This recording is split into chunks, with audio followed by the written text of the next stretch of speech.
Hello friends, आज आमार कलेजखन आपनालोকক देखाओ बुली भिडिओ एटा करिलो। बोलक कलेजखन चाओ आरु फ्रेशार्सर कारणे बहुते माने नाचिबले रेडी হৈ আছে। बोलक चाओगৈ कोने कि नाचिब।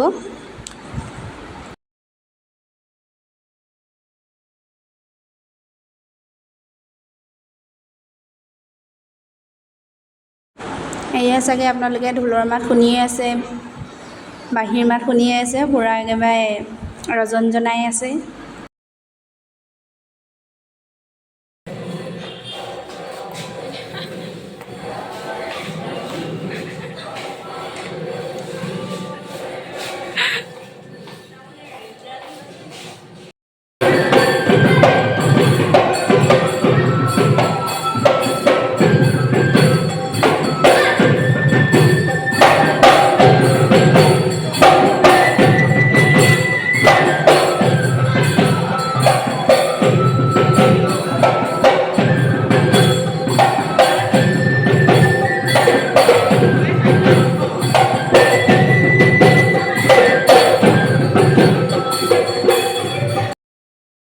एया देखिले आपनालोके पूरा आखरा चलि আছে আৰু গোটেই ভিডিঅ'ত আৰু নতুনকৈ বনাই আপোনালোকক ফ্ৰেছাৰ্ছৰ দিনা দিম। আজিলৈ বাই।